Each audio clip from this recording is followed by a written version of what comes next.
Welcome to Felix Series Channel. Felix Story sudah siap buat kamu simak kali ini lagi seperti biasa bareng sama Felix. Jangan lupa nanti begitu nonton 3 detik pertama langsung klik subscribe. Habis itu nanti kalau udah kelar, like dan tombol notifikasinya juga harus di klik, oke?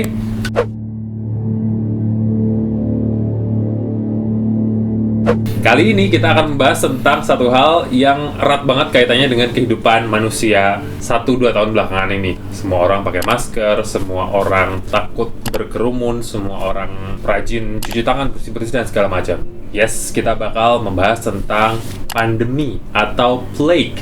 Nah, artinya dulu kalau pandemi ini itu istilahnya kan penyakit ya, atau wabah yang cakupannya luas banget, seluruh dunia. Jadi nggak ada orang yang mungkin tidak terkena. Pokoknya intinya semua orang di seluruh dunia akan bisa terjangkit oleh wabah ini. Nah, terus ternyata menurut para ahli, kebanyakan pandemi yang pernah ada atau sekarang yang sedang kita alami itu asalnya dari satu virus yang sama, yaitu virus influenza. Kenapa bisa sampai jadi pandemi? Ternyata kalau para ahli, dokter-dokter itu kan sudah semacam bisa memprediksikan, virus influenza ini nanti kalau bermutasi, terus vaksinnya ini, obatnya ini, gitu. Nah, kenapa sampai terjadi pandemi? Itu terjadi karena virus ini yang mungkin dia makin canggih.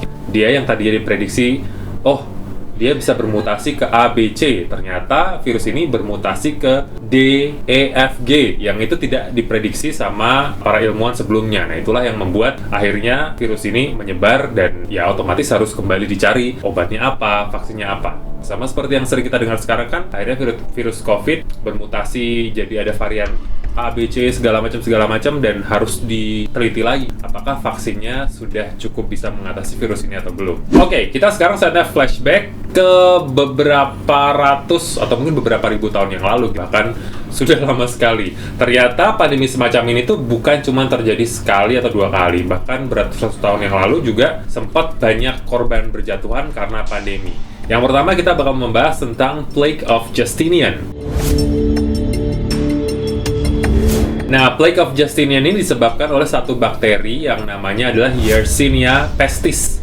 Kalau dilihat dari kata keduanya, pestis, mungkin familiar ya, pestisida, hama. Nah, bakteri ini tuh dibawa berlayar dari Mesir lewat Laut Mediterania. Terbawanya lewat tikus yang masuk ke kapal. Kemudian ketika kapal ini berlabuh di pelabuhan lain, tikus ini turun, akhirnya bakteri ini menyebar dan menjangkit dan mewabah di tempat-tempat lain. Nah, dari Mesir ternyata wabah ini cepat sekali menyebar dan mematikan Konstantinopel, kemudian juga menyebar dengan cepat ke Eropa, Asia, Afrika Utara, dan juga Semenanjung Arab. Jadi memang daerah sana waktu itu benar-benar terkena wabah yang cukup parah dan diperkirakan sekitar 30-50 juta orang meninggal karena wabah ini. Kalau dikalkulasikan ternyata sejumlah itu tadi itu adalah separuh populasi dunia pada saat itu. Jadi kebayang ya, separuh populasi dunia saat itu terkena wabah. Jadi memang benar-benar cakupannya itu cukup besar dan parah sekali. Kalau menurut satu orang profesor dari DePaul University, itu Pak Thomas Mokaitis, dia mengatakan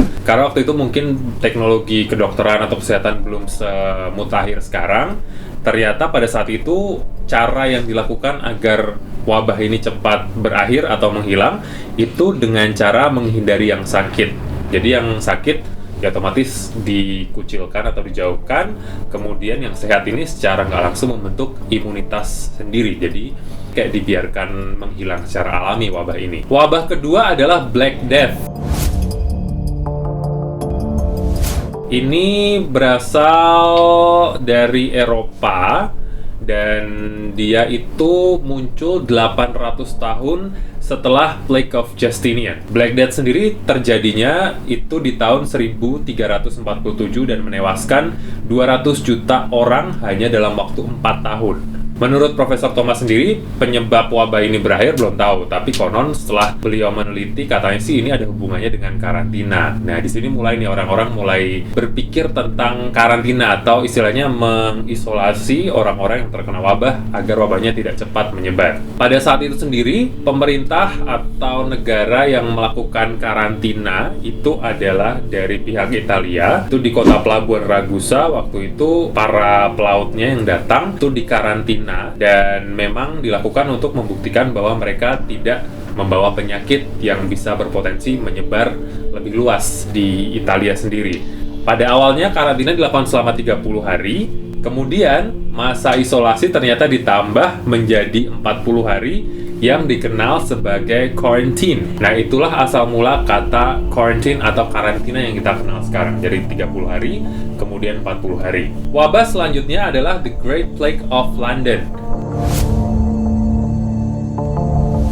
Ini setelah Black Death yang ternyata wabah itu muncul terus-menerus selama 20 tahun, mulai dari tahun 1348 sampai 1665. Itu ternyata memang dalam jangka waktu yang segitu lamanya terus muncul karena belum ada pengobatan atau sistem kesehatan yang cukup bagus. Nah, sampai akhirnya di awal tahun 1500-an, pemerintah Inggris mengumumkan satu peraturan untuk memisahkan atau mengisolasi orang yang sakit. Dan rumah orang-orang yang terkena penyakit ini diberi tanda di bagian depannya agar tidak didekati oleh orang-orang yang sehat. Nah, puncak dari The Great Plague sendiri di tahun 1665 dan menewaskan 100.000 warga London dalam waktu 7 bulan. Kebayang ya, itu pasti kondisinya carut-marut, kayak segitu banyaknya orang, 100.000 dalam 7 bulan nggak sampai setahun, kayak satu kehilangan yang besar sekali. Dan karena wabah ini sendiri, ini mungkin kalau dilihat dengan kondisi sekarang mirip banget gitu.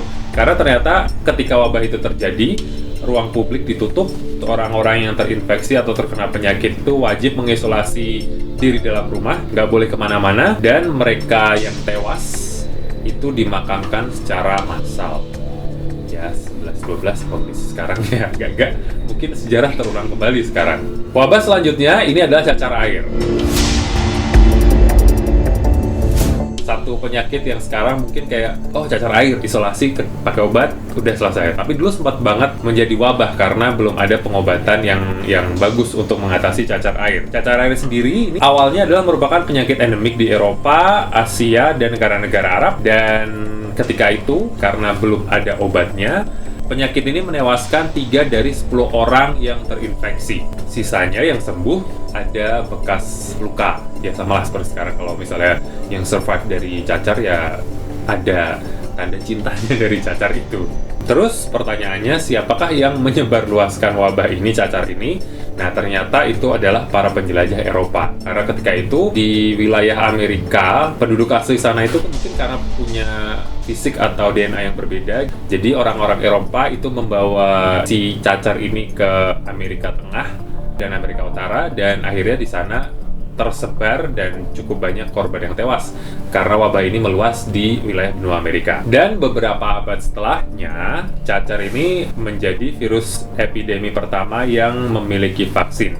Dan ternyata butuh waktu sekitar 2 abad, yaitu di sekitar tahun 1980-an, World Health Organization itu mengumumkan kalau cacar air sudah selesai dan bisa diatasi. Wabah terakhir yang belum lama itu adalah di awal abad ke-19. Itu adalah penyakit kolera yang menewaskan puluhan ribu orang di Inggris. Ada satu orang dokter yang namanya John Snow meneliti dan ternyata dia sadar bahwa penyakit ini itu asalnya dari air minum.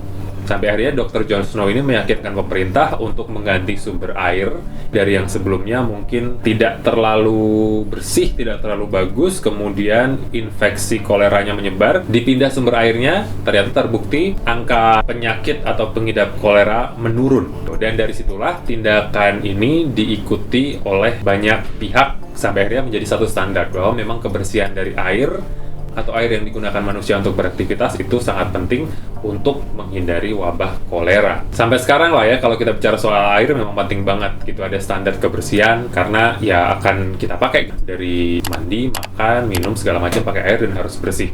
Kalau di negara-negara maju sendiri memang sudah bukan masalah lagi tentang kebersihan air, jadi kayak mungkin ada nol penderita kolera, tapi untuk di negara-negara berkembang atau negara-negara masih miskin ya akhirnya sumber air bersih ini masih jadi satu isu dan sampai sekarang masih terus diusahakan agar bisa mendapatkan sumber air yang bersih. Itu dia beberapa wabah-wabah yang pernah terjadi sebelum pandemi yang seperti kita alami sekarang. Jadi sumbernya kalau dilihat memang sama, cara mengatasinya juga tertib, bersih, menjauhi kerumunan, dan kalau misalnya terkena harus isolasi. Standarnya sama sebenarnya. Kalau misalnya dulu kita survive dari pandemi atau wabah yang sebegitu besar dan hebatnya, sekarang harusnya kita juga tetap bisa mengatasi dan nanti kita pasti bakal bisa survive. Jadi jangan lupa pakai masker, cuci tangan, jauhi kerumunan, dan sebisa mungkin di rumah aja. Ya, oke? Thank you sudah menyimak Felix Story kali ini. Jangan lupa klik like dan subscribe, dan sampai ketemu lagi di Felix Story selanjutnya. Bye-bye!